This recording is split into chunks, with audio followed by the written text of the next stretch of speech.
एक सिचुएशन आपके लिए पेश करता हूँ। फॉर एग्ज़ाम्पल आपको कुछ पैसे मिलते हैं, किसी आप चलते हैं कहीं पर या कोई ऐसा काम आप करते हैं जिसके लिए आपकी पीठ थपथपाई जाती है और बॉस कहता है कि आपको एक पे एक महीने की सैलरी जो है वो दे दी जाती है। वो दे दी जाती है और 3 साल बाद उस एम्प्लॉयर को, उस मालिक को ये याद आता है कि शायद वो जो सैलरी मैंने दी थी वो उतनी उसकी बनती नहीं थी जितनी उसको मैंने दे दी है। तो अब 3 साल बाद उसको वापस जो है वो लिया जाएगा जो एक्स्ट्रा पेमेंट मैंने उसको दी थी। कितना बुरा आपको लगेगा, उतना ही बुरा आज गवर्नमेंट एम्प्लॉयज़ को लगने वाला है जिन्होंने पंचायत और म्यूनसिपल इलेक्शंस 2018 में अपनी ड्यूटियां दी हैं और उसके बदले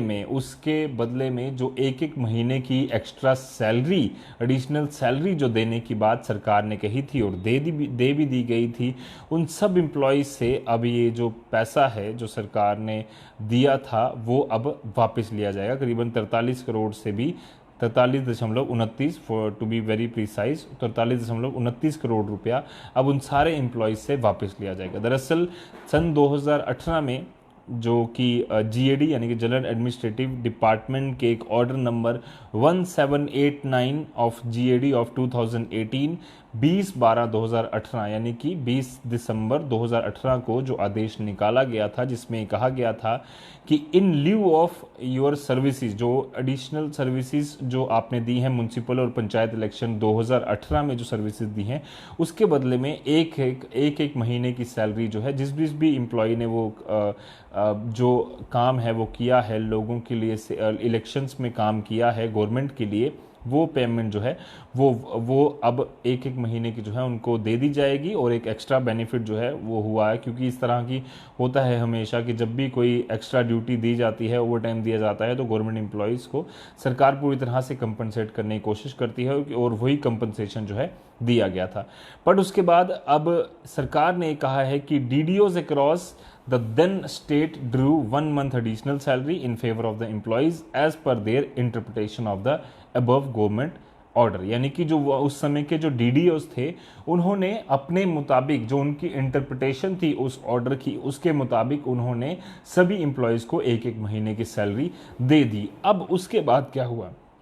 अब उसके बाद ये हुआ कि प्रिंसिपल अकाउंटेंट जनरल जो जम्मू एंड कश्मीर के हैं उन्हें इसके ऊपर उन्होंने एक क्लैरिफिकेशन मांगी कि क्या कुछ अलाउंसेस उनको दिए गए या क्या सैलरी दी गई। तो उन्होंने ये पाया कि जो एचआरए, सीसीए या बाकी सब अलाउंस जो थे वो उनको नहीं दिए जाने चाहिए थे, तो वो सारे अलाउंस जो हैं उनसे वापस लिए जाएं। तो ये अब पूरा मामला जो है वो चला और article 27 clause B of Jammu and Kashmir civil services regulation volume 1 के तहत ये कहता है कि the definition of salary does not include local allowance, HRA, deputation allowance, traveling allowance and the payment of these allowance in favor of concerned employees was wrongly made। यानी कि ये गलती से चली गई थी। उनके मुताबिक सैलरी का मतलब ये नहीं है कि लोकल अलाउंस भी उसमें हो, HRA भी हो, डेपुटेशन अलाउंस भी हो और ट्रैवलिंग अलाउंस भी हो। और इन सारे अलाउंसेस की जो पेमेंट जिन एम्प्लॉयज़ के क्योंकि ऑलमोस्ट सबके एम्प्लॉयज़ के फेवर में चली गई थी, तो वो पेमेंट जो है, जो एक्सेस पेमेंट हुई है उसकी टोटल अमाउंट बनती है 43.29 करोड़ रुपया। तो वो वापस ली जाएगी गवर्नमेंट ऑफिसर्स से, गवर्नमेंट ऑफिशियल से। और हाँ, ये चीज़ भी आपके लिए बता दूं कि ना सिर्फ वो लोग जो अभी एम्प्लॉयज़ हैं यानी कि 60 साल से नीचे हैं और लगातार काम कर रहे हैं गवर्नमेंट के लिए, उनसे ये पेमेंट ली जाएगी, बट जो सुपर एनुएशन जिनकी हो चुके हैं यानी कि जो रिटायर हो चुके हैं, जो अपने घर बैठे हैं, उन्होंने भी जो पेमेंट ली थी, जो एक्स्ट्रा पेमेंट ली थी, शायद डीडीओज ने जो गलत ऑर्डर समझ लिया था, अब उनको वो पेमेंट जो है वापस करनी होगी और सरकार उस पैसे को रिस्टोर करेगी। जम्मू एंड कश्मीर के जब जम्मू एंड कश्मीर एक स्टेट हुआ करती थी 2018 में म्यूनसिपल और पंचायत इलेक्शंस के दौरान जितने भी एम्प्लॉयज़ डिप्लॉयड हुए थे,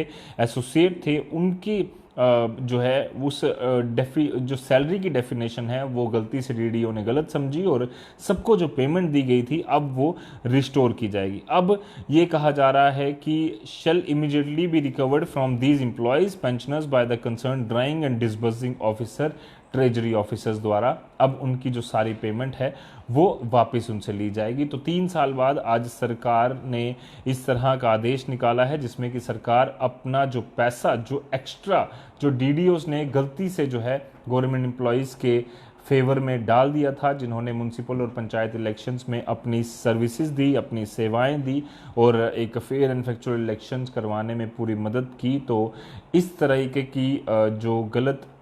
इंटरप्रिटेशन उस और आदेश की हुई है जो जीएडी द्वारा दिया गया था, उसको देखते हुए सरकार ने अब 3 साल बाद 43.29 करोड़ रुपए की रिकवरी की, रिस्टोरेशन की जो बात है वो सरकार ने कही है। हाल ही में लेफ्टिनेंट गवर्नर मनोज सिन्हा ने एक बयान दिया जिसको लेकर काफ़ी चर्चा भी हो रही है, हालांकि कई अलग वजहों से भी उसकी चर्चा हो रही है। एक वजह ये थी उस चर्चा की, उस जो पैसा था उसकी, लेफ्टिनेंट गवर्नर मनोज सिन्हा ने कहा कि मेरे लिए जो जम्मू एंड कश्मीर के लोगों का पैसा है वो गौ मांस के बराबर है। मैं इतनी महत्ता मानता हूँ उस पैसे की कि हर एक पैसा जो है वो आम जनता को डायरेक्टली मिले, किसी के भी ऐसे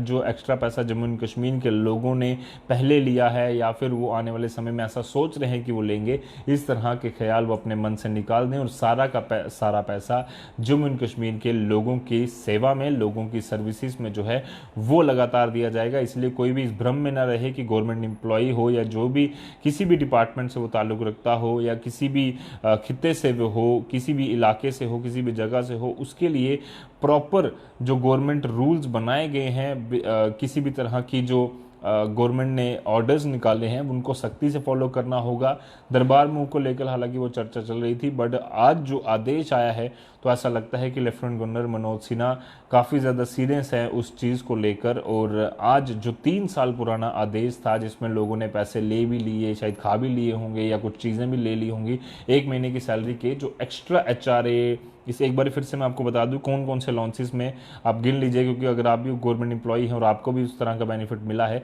तो कौन कौन से जो एचआरए या बाकी जो एडिशनल बेनिफिट आपको मिले हैं सैलरी के अलावा, बेसिक सैलरी के अलावा। डेपुटेशन अलाउंस जो है वो आपको वापस करना होगा, हाउस रेंट अलाउंस वापस करना होगा, लोकल अलाउंस वापस करना होगा अगर मिला है, ट्रैवलिंग अलाउंस सब्जेक्ट टू कि आपको मिला है जो ट्रैवल अलाउंस, और पेमेंट ऑफ दीज अलाउंसेज जो उनके फेवर में हुई है, टोटल अमाउंट रिस्टोर करने के लिए सरकार ने कहा है 43.29 करोड़ रुपया। और अकाउंट ऑफ जो भी ट्रेजरी ऑफिसर्स होंगे या पेमेंट डिसबर्सिंग ऑफिसर्स होंगे वो इस अमाउंट को रिस्टोर करने के लिए पूरी तरह से कोशिश करेंगे। तो अब देखते हैं किस तरह से ये पूरा प्रोसेस चलता है। और जम्मू कश्मीर सरकार ने जो वाजे किया है कि लगातार आम जनता का पैसा वो एक भी वेस्ट नहीं होने देंगे और किसी के भी अकाउंट में अगर गलत पैसा गया है तो वापस लिया जाएगा, उसको आज इन्होंने अपनी जो बात है वो प्रूव कर दी है। 3 साल बाद भी उस आदेश को उन्होंने पूरी तरह से गलत इंटरप्रिटेशन जो डीडीओ द्वारा की गई थी उसको इन्होंने करेक्ट किया है और 43.29 करोड़ रुपया रिस्टोर करने की बात सरकार ने कही है। बाकी आपकी इसके बारे में क्या राय है, किस तरह से आप सोचते हैं? और सुपर एनुएशन वाले जो एम्प्लॉयज़ हैं, जो खासकर पेंशनर्स हैं, अब उनके लिए भी ये आदेश है, तो वो भी क्या सोचते हैं? ज़रूर अपनी राय कमेंट बॉक्स में लगाएं। फिलहाल के लिए मुझे और मेरे कैमरा पर्सन कमल सिंह को दीजिए इजाज़त। धन्यवाद।